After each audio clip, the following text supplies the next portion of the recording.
Bonjour à tous, c'est Aîné. Voilà, c'est la première vidéo de Nouvel Or. Dans cette vidéo, en fait, je vais vous expliquer ce qu'est Nouvel Or, la chaîne monétaire, et puis on va parler de monnaie. Donc l'idée de Nouvel Or, en fait, c'est d'expliquer le rôle et la nature de la monnaie. Parce que ma conviction, c'est que la monnaie, c'est un outil absolument fondamental qu'on utilise a priori tous les jours, mais on n'en parle pas assez en fait dans les médias, notamment les grands médias.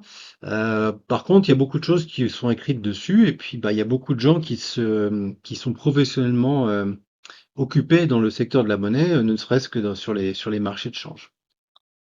Quand je parle de monnaie, je parle de monnaie fiduciaire et de crypto-monnaie. Alors la monnaie fiduciaire, c'est celle que vous connaissez, hein, c'est l'euro, le dollar, le yen, etc. Et les cryptos, bah, c'est la Bitcoin, etc. Et donc, moi, j'ai écrit 3 livres sur les crypto-monnaies. Donc, c'est plutôt la partie que je connais le mieux. Mais on peut pas écrire sur les crypto-monnaies sans s'intéresser à la monnaie fiduciaire, évidemment, puisque c'est le système qu'on utilise. Donc, l'essentiel de mes propos, de mes vidéos vont être consacrés aux monnaies fiduciaires, puisque ce sont les monnaies de loin, évidemment, les plus importantes. Mais les crypto-monnaies sont intéressantes à plusieurs titres, et on va voir ça au cours des vidéos. Donc, je vais utiliser assez classiquement des diapositives, des graphes, des vidéos, des images, des articles, des citations, avec un angle résolument pédagogique, parce que je pense que c'est vraiment un sujet que chacun doit pouvoir s'approprier, puisqu'on est tous concernés, puisqu'on utilise tous la monnaie. Moi, je me définirais plutôt comme un économiste libertarien, c'est-à-dire que je pense que moins il y a d'État, mieux on se porte, pour faire simple. Je ne suis pas le premier, bien sûr. On peut citer l'école autrichienne, hein, qui a fait florès au 19e siècle et qui a continué à se développer au 20e, même si elle a été bien évidemment totalement, comment dire, elle a presque disparu avec la montée du keynésianisme et puis bah, l'arrivée du système Fiat. Mais aujourd'hui, on continue à avoir des représentants de cette école, notamment l'économiste et auteur Saïf Eder-Namous, qui a écrit L'étalon Bitcoin, qui est un livre qui est pour moi fondamental. Donc, mon premier objectif avec cette chaîne, c'est de vous transmettre mes connaissances sur la monnaie, pour que que vous compreniez peut-être mieux la monnaie, que vous puissiez remettre en question certains, comment dire, c'est une caractéristique de la monnaie ou la manière dont elle est gérée. Et puis peut-être faire votre opinion, votre propre opinion vous-même, sachant que moi aussi, enfin moi, je donnerai la mienne de temps en temps. Le deuxième objectif, c'est d'expliquer en fait les événements et l'état du monde par la monnaie, parce que on peut expliquer beaucoup de choses par la monnaie. Enfin, beaucoup de décisions sont prises en fonction de raisons monétaires qui sont pas évidemment, qui sont souvent pas explicitées. Et en in fine, ce que j'aimerais faire en fait avec vous, et avec cette chaîne, c'est de réfléchir à ce que pourrait être une meilleure monnaie, parce que ma conviction, c'est que nos monnaies sont de mauvaise qualité, mais c'est pas une fatalité. Tant qu'il y a de la vie, il y a de l'espoir, et donc on peut réfléchir à de meilleures monnaies, aider en cela notamment soit par le passé et par les crypto-monnaies. Donc en termes de format, en fait, je vais vous proposer en gros 5 formats au début. Là, ce que j'appelle la mise au point, donc c'est le format en fait le fondement, les formats dans lesquels je pose les bases. Donc je reviens sur des thèmes fondamentaux comme par exemple, je sais pas, l'or ou les taux d'intérêt, la dette, les banques centrales, et donc vraiment l'armature du système.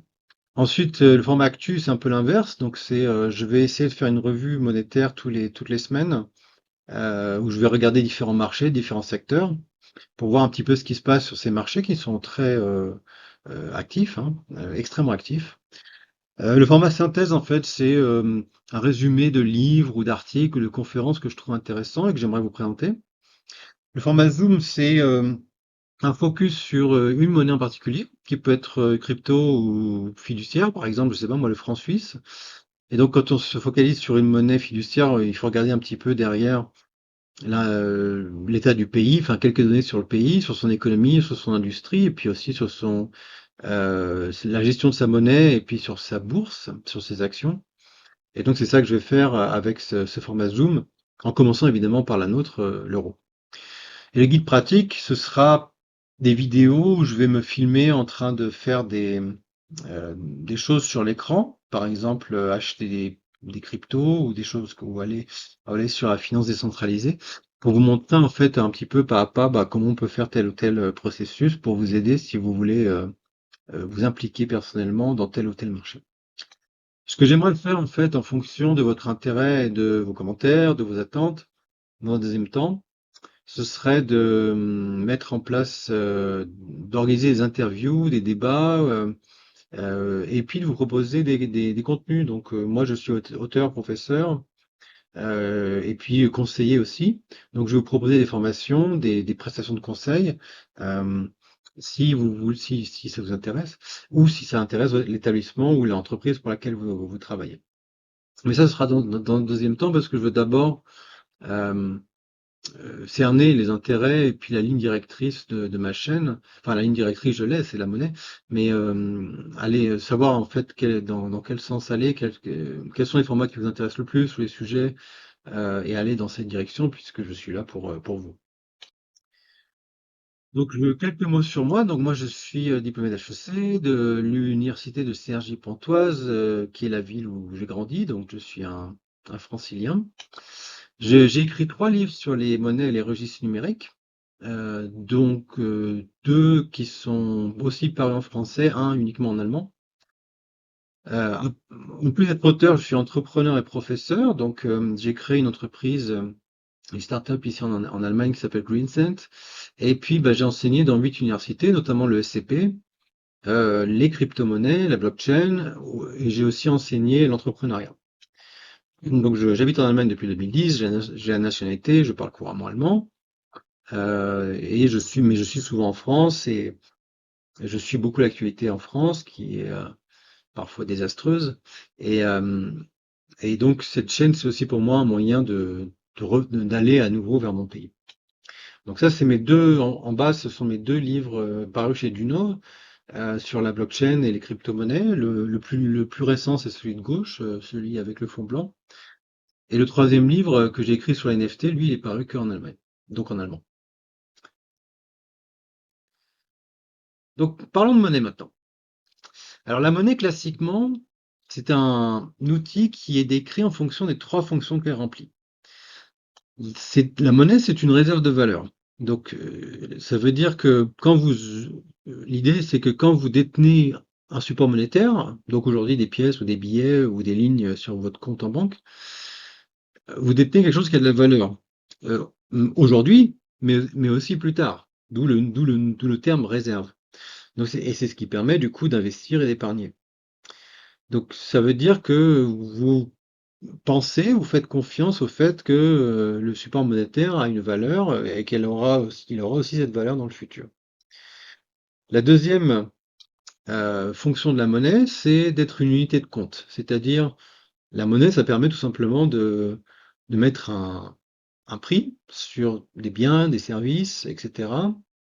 Et donc, ça permet d'avoir un marché du coup, puisque on peut évaluer en fonction de pas mal de critères quel est le prix de tel ou tel bien ou service, et du coup, ben, on peut avoir un marché.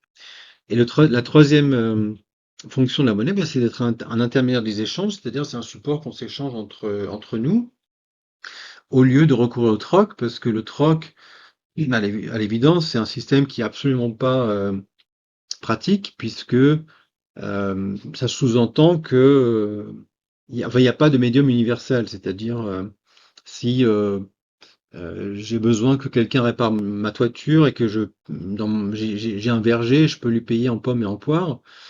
Bah, soit la personne, ça l'intéresse pas d'avoir des pommes et des poires, soit il faudrait que je lui verse 400 pommes ou 400 poires, et qu'est-ce qu'elle va en faire? Donc, à supposer qu'elle aime les pommes ou les poires et qu'elle fasse de la confiture, si elle utilisait déjà 100 pommes ou 100 poires, ce serait déjà beaucoup. Et donc, comme ça se conserve pas forcément. Donc, c'est pour ça que l'humanité a rapidement compris qu'il fallait un intermédiaire. Hein, le mot intermédiaire est important. Une espèce de bien de valeur, parce que dans l'économie, a priori, tout a de la valeur. Parfois très peu, mais quand même. Le microphone que j'utilise, il a une valeur. L'ordinateur que j'utilise, il a une valeur. Mais l'idée de la monnaie, c'est d'avoir de la valeur, mais d'être une espèce de joker qui peut acheter tous les autres biens et services. Et du coup, ça le rend désirable. Hein. Donc, je connais pas de société aujourd'hui qui n'utilise pas de la monnaie, hein. C'est une espèce de d'évidence tout à fait normale et sensée. Et du coup, c'est comme ça qu'on définit la monnaie, hein. C'est en fonction de ces trois fonctions.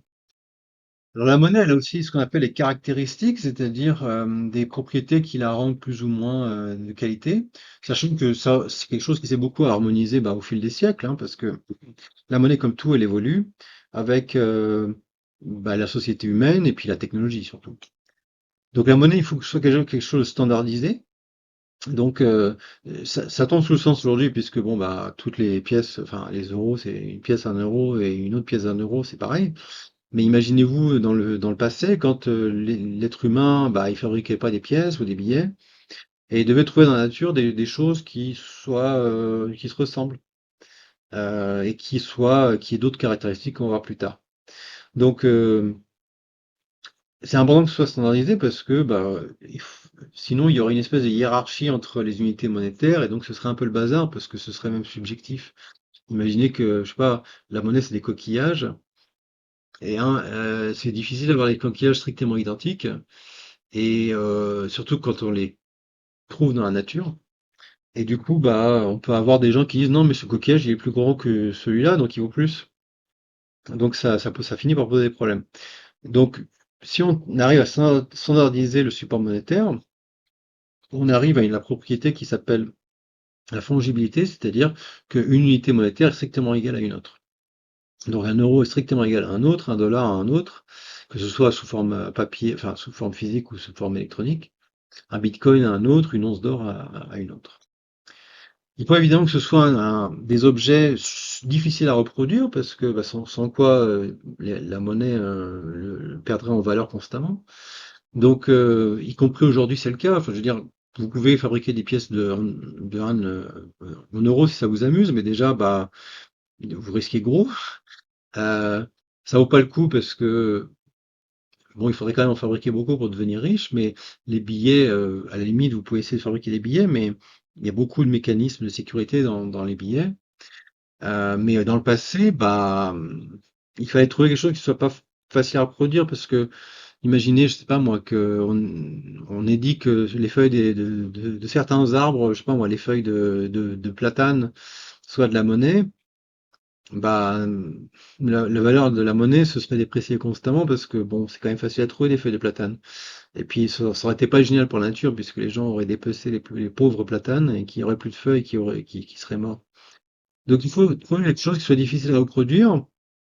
Mais bon, dans les sociétés primitives où on n'avait pas de machine, bon il fallait chercher dans la nature quelque chose qui soit pas trop pas trop facile à reproduire. Et c'est intéressant de voir ce que l'humanité a utilisé au début, pour après évidemment s'orienter vers des métaux, parce que ça tombait sous le sens.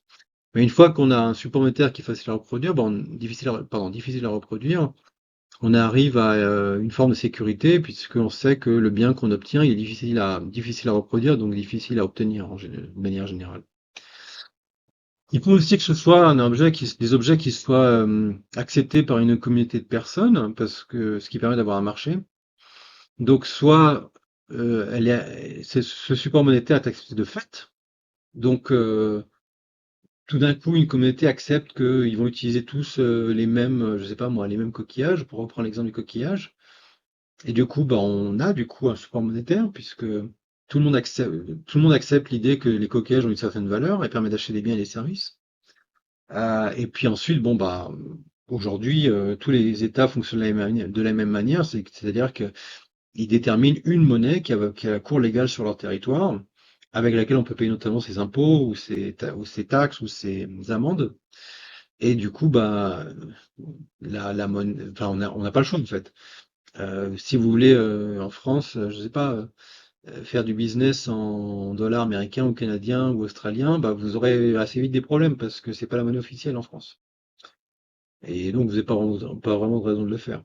Donc, ça permet d'obtenir une espèce de cadre légal qui donne la valeur aussi à la monnaie, puisque vous êtes entre guillemets protégé par la loi qui dit que ce que vous avez entre les mains a de la valeur dans le territoire où vous vous trouvez. Et ça, c'est très légèrement remis en question actuellement, surtout aux États-Unis, mais pas que, par des pays ou des États donc des États donc des régions de pays comme je sais pas moi, la Louisiane aux États-Unis, qui acceptent soit les stablecoins, soit le Bitcoin pour le paiement des impôts. C'est des choses nouvelles, mais ça commence à venir. La Centrafrique, le Burkina, pas le Burkina Faso, le Cambodge, le Salvador, qui est connu pour ça, et puis quelques États américains, le Wyoming, l'Alabama, la Louisiane, et commencent à accepter le Bitcoin ou des stablecoins comme moyen de paiement. Il faut évidemment que ce soit un objet qui se transporte bien, donc enfin, pour que que ce soit pas un problème d'utiliser la monnaie, parce que si ça devient compliqué d'utiliser la monnaie, bah ça va freiner les échanges forcément. Donc c'est difficile, enfin du coup c'est difficile de déterminer que je sais pas moi des troncs d'arbres ou des grosses pierres sont de la monnaie puisque ou des menhirs parce que ce serait quand même assez peu pratique à transporter ou les statues de l'île de Pâques. Et du coup on a essayé de trouver des choses qui soient pas trop grandes euh, et pour que la monnaie ait un aspect pratique et puisse remplir son rôle. Et il faut aussi, donc ça va de pair avec le point précédent, que ce soit un objet qui résiste à l'épreuve du temps, évidemment. Donc c'est pour ça que tous les aliments, évidemment, sont exclus, hein, ou les viandes, ou les poissons. Imaginez que les pommes soient de la monnaie, bon ben, c'est difficile à épargner, hein. Il faudrait la dépenser il faut dépenser très très vite son argent, enfin ses pommes. Donc on a toujours cherché des choses inertes, comme les coquillages, qu'on peut garder a priori indéfiniment, et donc ce qui permet d'épargner ou d'investir. Et le dernier point, c'est il faut que ce soit quelque chose qui soit reconnaissable immédiatement par tous. Donc il faut pas que les gens aient fait de grandes études pour savoir que tel ou tel support monétaire est un support monétaire, parce que sinon on exclut des gens du marché. Imaginez, je sais pas moi, que on a décidé que les feuilles d'un arbre assez rare soient de la monnaie. Il aurait fallu que à chaque fois les spécialistes nous disent non, non, mais ça c'est bien la feuille de cet arbre ou pas. Et du coup, il y a plein de gens qui auraient été exclus de fait du marché puisque c'est pas des botanistes et donc ils savent pas. Voilà. Donc, donc ce qui tombe sous le sens aujourd'hui en fait avec la monnaie qu'on utilise essentiellement sous format électronique mais aussi encore sous format liquide, c'est des choses qui ont mis du temps en fait à se mettre en place, surtout quand on n'avait pas le niveau technologique qu'on a aujourd'hui. Et ça a fini par structurer vraiment ce qu'est un support monétaire. Donc quand on reprend ces caractéristiques et ces trois fonctions de la monnaie, en fait la monnaie c'est un outil qui permet de mettre en place ce que j'appelle le système d'information du capitalisme, c'est-à-dire un marché avec des prix. Et le prix, c'est vraiment quelque chose de fondamental dans l'économie parce que le prix, c'est le résultante de facteurs en amont, de facteurs horizontaux et de facteurs en aval. Alors, les facteurs en amont, c'est la quantité de travail, d'énergie, de temps et de capital qui ont été nécessaires pour fabriquer un objet. Les facteurs horizontaux, c'est combien mes concurrents, eux, veulent vendre cet objet ou ce service. Et les facteurs, et puis quel est le rôle aussi de l'État, s'il y a des taxes, sur une fiscalité particulière sur ces biens ou ces services. Et les facteurs en aval, c'est la demande, c'est-à-dire l'appétit des consommateurs pour l'objet que je produis, que je propose, et leur volonté de payer tel ou tel prix pour cet objet. Imaginez par exemple que moi je veuille fabriquer une souris et puis ça me coûte 30 € de fabriquer une souris, une souris de base hein, pour l'ordinateur, hein. Euh, Comme on trouve des souris de base à moins de 10 € sur le marché, bon, j'aurai aucune chance de vendre ma souris. Donc, je peux pas participer au marché. Donc, le prix, déjà, euh, je tirais assez vite la conclusion que je suis pas capable d'entrer sur ce marché, tout simplement, parce que je suis pas compétitif. Donc, le prix, c'est un système d'information du capitalisme parce que, en fonction de ces informations, des décisions sont prises, et des milliards de décisions sont prises tous les jours. Alors de plus en plus par des machines, hein, mais aussi par vous et moi. On compare constamment les prix, on a des fourchettes de prix en tête pour des milliers de biens et services en fait, hein, mais on ne s'en rend pas compte. Et donc en fonction de ça, on prend des décisions. Et donc le meilleur moyen de casser une économie, bah, c'est de casser le mécanisme du prix. Et c'est ce qu'a fait le soviétisme. Euh, la raison principale pour laquelle l'URSS s'est effondré, enfin le système soviétique s'est effondré, c'est parce qu'il perturbait complètement le système du prix en déterminant lui-même quel est le prix de tel ou tel bien ou service. Alors que ça doit être un résultant de forces que j'ai décrites précédemment, enfin que je viens de décrire, et qui permettent de déterminer un prix à des biens ou des services.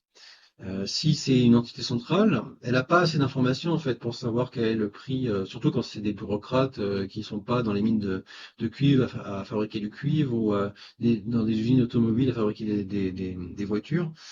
C'est des gens qui ont amassé des connaissances depuis des milliers, enfin des milliers d'années, depuis des dizaines d'années, qui arrivent à déterminer ce que doit être le bon prix de tel ou tel objet en fonction de plein de choses.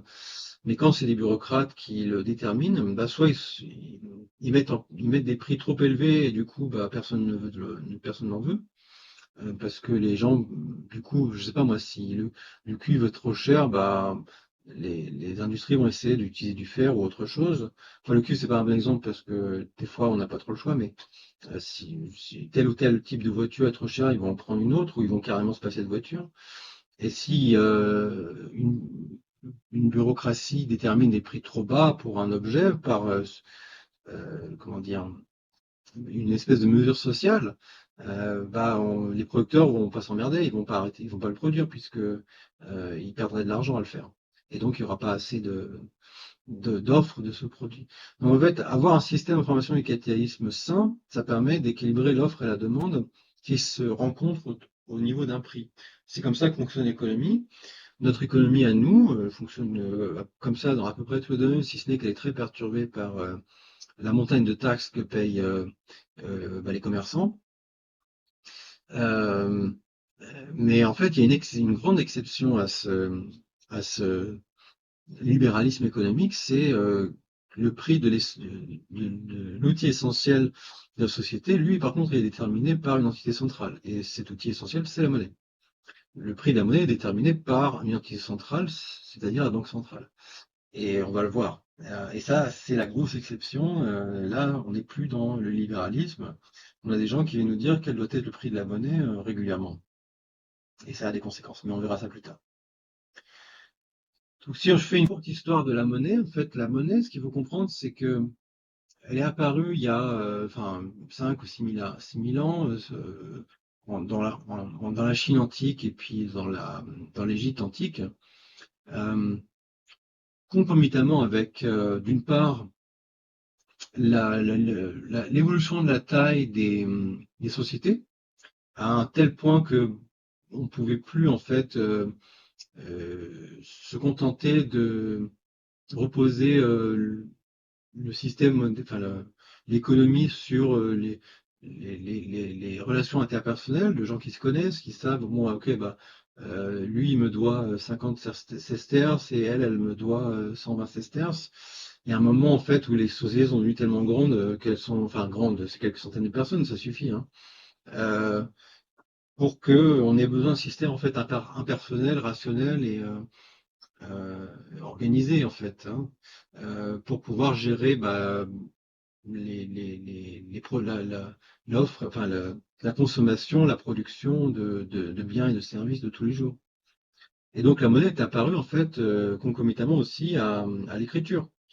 Donc ceux qui fabriquaient la production de céréales, par exemple, a beaucoup bénéficié a été parmi les premières à utiliser euh, ces déclarations de dettes et de créances qui étaient en fait l'ancêtre de la monnaie. Avec l'écriture. Et donc, ça a permis en fait de structurer énormément la société et ça l'a énormément aidé en fait pour de se rapprocher en fait déjà à l'époque de l'économie dans laquelle nous sommes aujourd'hui. Ensuite, en fait, on a voulu assez rapidement avoir des supports monétaires et pas seulement des parchemins où on écrit Jean doit X à Albert et Albert doit Y à Amandine. C'était pas les noms de l'époque, mais c'est pas grave. Donc on a essayé de trouver justement, comme décrit précédemment, des supports monétaires qui remplissent qui ont les caractéristiques les meilleures possibles, dont les coquillages. Donc c'est ce qu'on appelle la monnaie représentative. On a trouvé des trucs dans la nature qui remplissaient au mieux ces fonctions. On en a changé régulièrement. Les systèmes monétaires ont été régulièrement perturbés parce que il y a toujours un petit malin qui arrivait à trouver une source de coquillages ou de perles de verre ou de d'autres choses et qui perturbait le marché. Et du coup, il fallait trouver un nouveau support monétaire. Donc c'était bon, c'était pas stable, c'était les balbutiements, mais bon, c'était l'embryon de ce qu'on a aujourd'hui. Ensuite, en fait, on a réussi à extraire du métal et puis à le forger. Et donc, on a pu faire soit des objets en métal qui ont de la valeur, comme les fers à cheval ou le labour, et puis plus simplement des pièces. Et les pièces, en tant que telles, en fait, avaient la valeur de ce qu'elles contenaient comme métal, tout simplement. C'est ce qu'on appelle la monnaie de commodité. Donc, on avait par exemple des pièces sous l'Empire romain en or. Il y a eu des pièces en cuivre, en argent, en bronze. Euh, et, euh, et d'ailleurs, l'Empire romain a périclité en partie parce que les empereurs rognaient constamment le poids de métal, enfin d'or en l'occurrence, dans les pièces jusqu'à ce que les gens finissent par s'en rendre compte, hein. On est passé de 8 grammes et demi à la moitié. Enfin bref. Et donc, la monnaie a connu une belle évolution parce que on est arrivé à faire des supports monétaires qui étaient relativement standardisés, qui prenaient pas de place, qui conservaient extrêmement bien dans le temps, qui avaient de la valeur, qui étaient reconnus immédiatement par tous, et donc c'est-à-dire les pièces comme on les a aujourd'hui.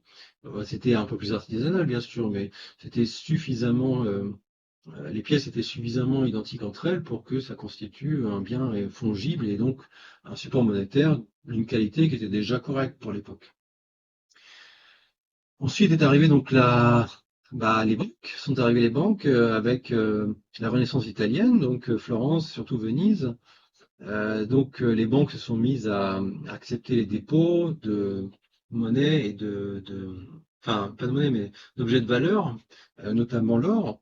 Et en fonction de donc elle a vu qu'elle avait des réserves d'or dans ses coffres et qu'elle pouvait, en fonction de ces réserves, se permettre d'émettre de la monnaie.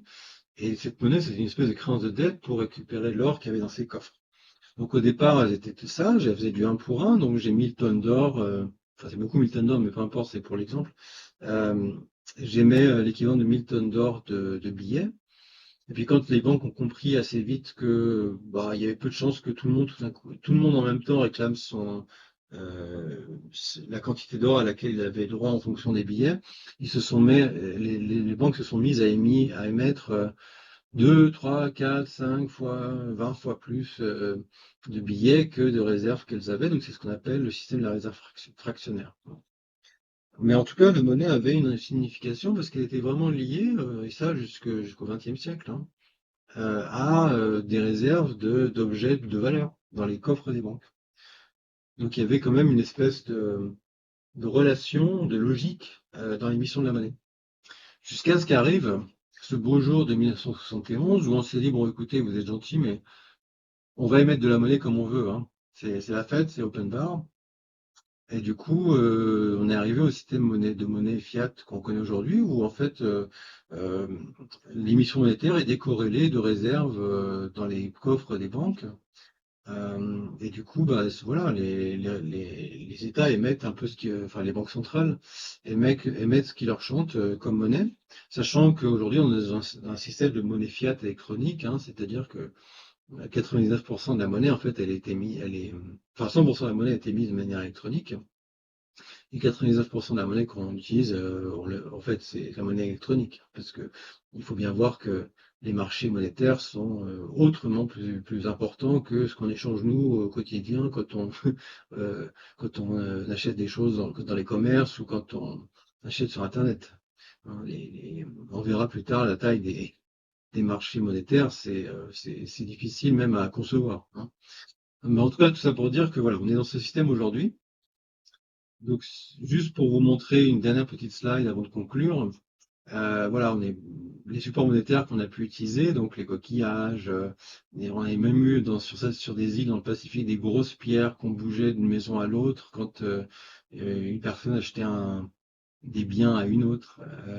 On a eu des bétails, on a eu des cornes, parce que les cornes, bon, bah, c'est pas périssable, c'est tout de suite reconnaissable, et puis c'est difficile à reproduire, il faut tuer la pauvre bête. On a eu des perles de verre, notamment en Afrique. On a eu divers minéraux, notamment, et puis le sel.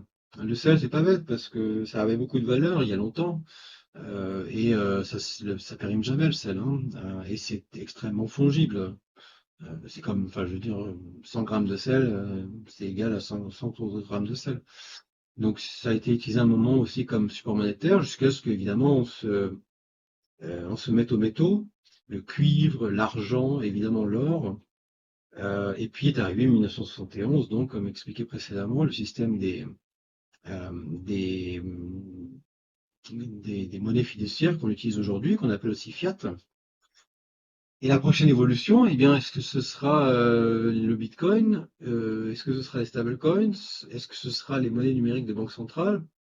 Ça, justement, c'est, on ne le sait pas, et c'est justement une des raisons pour lesquelles je tenais à faire cette chaîne, parce on est en train de passer dans une nouvelle ère monétaire. Alors lentement, mais ça s'accélère là quand même. Depuis l'élection de Donald Trump, Donald Trump a vraiment lâché la bride sur tout ce qui est stablecoins et Bitcoin aux États-Unis.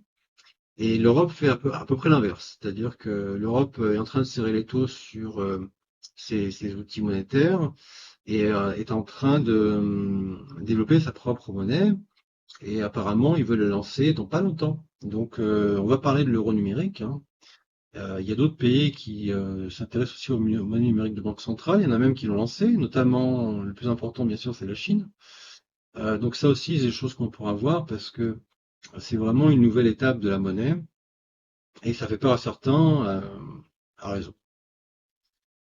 Donc, si on résume l'évolution de la monnaie au cours des siècles, on peut dire en fait que l'humanité a toujours cherché à améliorer le support monétaire pour servir la société et surtout l'économie, et euh, pour avoir des supports monétaires de qualité qui augmentait. Euh, et en fait, ça a été vraiment, on a vu en fait que la durabilité du support monétaire a augmenté au fil des siècles. Euh, donc c'est un support monétaire on a utilisé des supports monétaires qui se conservaient de mieux en mieux, qui étaient de plus en plus faciles à transporter parce qu'on avait la quantité se réduisait pour la même valeur et de plus en plus difficile à reproduire. Donc on a eu des supports monétaires qui étaient de plus en plus durables, sûrs, faciles à transporter et qui se conservent dans le temps. Jusqu'à l'apothéose en fait de cette évolution, qui a été en fait l'or, tout simplement. Donc l'or, ce sera l'objet de la prochaine vidéo parce que c'est évidemment un outil fondamental dans la monnaie. Euh, donc cette évolution de la monnaie donc vers une amélioration continue du support monétaire, euh, elle a eu son apogée au 19e siècle avec l'adoption généralisée de l'étal en or. Donc ça aussi, on va le voir dans la troisième vidéo. On a observé une hausse constante de l'épargne, des échanges et une baisse des taux d'intérêt. Parce que l'amélioration du support monétaire, ça permet aussi de faire baisser les taux d'intérêt parce que c'est des supports qui sont de plus en plus stables, qui se conservent de mieux en mieux. Et du coup, on a moins en moins de perditions au cours des ans. Donc, on peut faire baisser le taux d'intérêt parce que, pour reprendre l'or, une tonne d'or aujourd'hui, elle sera très probablement identique dans 300 ans ou dans 10 000 ans. L'or, c'est quelque chose qui change pas. Donc toute cette évolution qui a été en fait concomitante à l'explosion de la démographie humaine, l'explosion de l'économie, enfin explosion dans le bon sens, hein, donc le fort développement, et aussi le fort développement des transports et des technologies de la communication et des technologies tout court d'ailleurs, jusqu'à l'informatique. Ça a été toujours accompagné en fait par l'amélioration du support monétaire jusqu'au XXe siècle. Et c'est là que ma vidéo s'arrête et c'est là On va reprendre dans quelques vidéos, mais la prochaine, encore une fois, ce sera sur l'or. Donc, merci beaucoup d'avoir suivi cette vidéo. J'espère que ça vous a plu. J'espère que le format vous plaît. Moi, j'aime beaucoup ce format et j'aime beaucoup expliquer des choses dans ce domaine. C'est le début, ça va évoluer. Je serai content d'avoir vos commentaires. Surtout, mettez un pouce et puis abonnez-vous, comme ça vous serez au courant des prochaines vidéos. Et on se revoit très bientôt avec une nouvelle vidéo sur l'eau. Ciao!